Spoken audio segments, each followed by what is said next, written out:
안녕하세요, 김이사입니다. 오늘은 연애 결혼, 그 참을 수 없는 가벼움, 이 연애 결혼에 대한 얘기를 좀 해보겠습니다. 연애라 하면 우리가 통상적으로 짜고 치는 고스톱이지만 베트남 여자를 만나서 교제 기간을 갖는 것을 연애 결혼이라고 하죠. 또 아니면 알아서 여자를 만나서 결혼을 한다거나, 근데 오늘은 이 알아서 여자를 만나는 부분에 대한 얘기를 좀 해볼까 합니다. 사실 우리가 베트남에 와서 누가 소개시켜주는 사람이 없이 내가 알아서 여자를 만난다는 거, 그거 대부분 보면 외국인에게 노출된 베트남 여자를 만나는 케이스가 대부분인데, 이게 보면 외국인에게 노출된 여자들 중에 상당수는 결혼의 의도가 좋지 않은 여자도 많이 있어요. 얼마 전에 연락 왔던 고객님도 지금 교제 중인 여자분이 한국에서 불법 체류 7년 정도 했던 여잔데 강제 추방당했어요.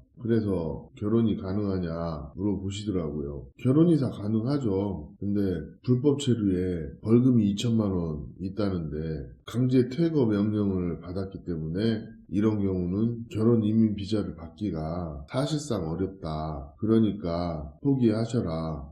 이런 얘기를 했는데, 또 이분이 현지 업체를 통해서 진행을 했었대요. 근데 그 업체가 중간에도 조력을 좀 잘못하고 소개할 때 전통결혼 비용이나 기타 조율할 부분들을 잘 조율을 해주지 못해서 좀 문제가 돼서 세가 됐다, 이런 얘기를 하시더라고요. 근데 제가 전편에 결혼 쉽게 하는 사람은 쉽게 하고 어렵게 하는 사람은 되게 어렵게 한다, 이런 얘기를 했거든요. 근데 냉정하게 말해서 같은 상황이 두 번, 세 번 반복이 되는 건 환경적인 요소도 있겠지만 일단 내가 신부를 선택하는 부분에서 신중하지 않아서 생기는 그런 게 좀 있어요. 제가 보면 그렇습니다. 통상적으로 보면 그래요. 그리고 여자를 만나는 부분에서 자신의 현재 상황을 잘 이해하고 좀 신중한 선택을 하면 좋은데, 나름대로 신중한다고 하지만 저희가 봤을 때는 좀 신중하지 못하고 합리적이지 않은 선택을 하다 보니까 이런 일이 반복이 되는 거예요. 예를 들어서 미혼모하고 재혼인데 아이를 안 키우는 여성하고 어떤 게 더 나을까요? 종종 보면 내가 상황이 재혼을 선택해야 하는 경우가 있어요. 그러면 미혼모는 아이가 있지만 결혼을 한 번도 안 한 여자, 재혼했지만 아이를 직접적으로 안 키우고 양육비에 대한 부담만 있는 여자. 제가 봤을 때는 미혼모를 만나면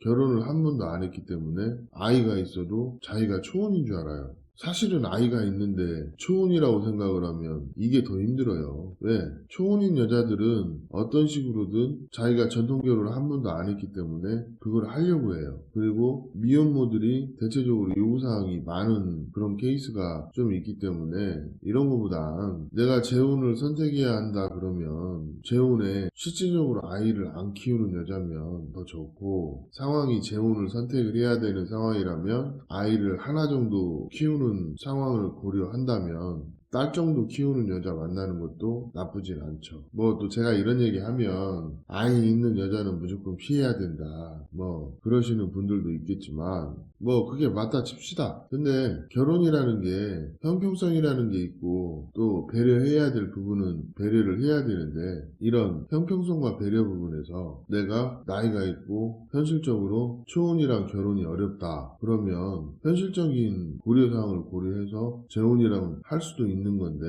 이걸 조건에 자꾸 맞추다가 결혼한 지 얼마 되지도 않아서 이혼하고 또 여자하고 어떤 감정이 형성이 안 돼서 결혼은 했으나 상황이 좋지 않거나 불행한 그런 케이스도 많다는 거죠. 이런 거보다는 현실적인 선택을 하고 진짜 사람 냄새 나는, 사람 괜찮은 그런 여자 만나는 게 낫지 않을까요? 제가 가끔 하는 말 중에 꼭 최고의 선택이 최선의 결과는 아니라는 얘기를 해드리고 싶어요.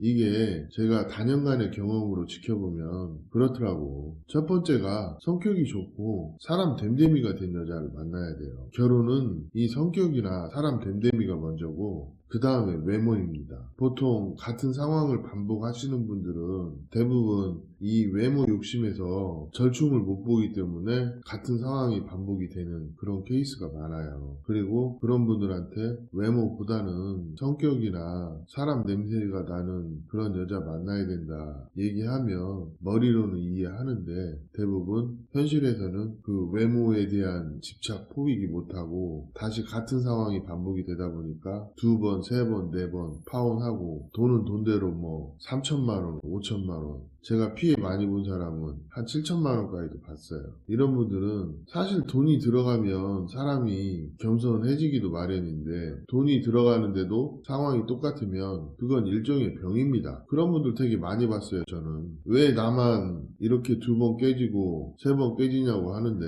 그걸 본인만 모르는 거예요. 자, 국제결혼 생각하시면 한편으로는 내가 나 자신에 대해서 진짜 많이 돌아보고 또 인생에서 자기 성찰이 한 번 정도 있었던 분들은 대체적으로 잘 살아요. 근데 이 같은 상황이 반복이 되시는 분들은 진지하게 자신의 결혼관에 대해서 다시 한번 생각해 보시는 것을 추천을 드립니다. 오늘 이야기는 여기까지 하겠습니다. 감사합니다.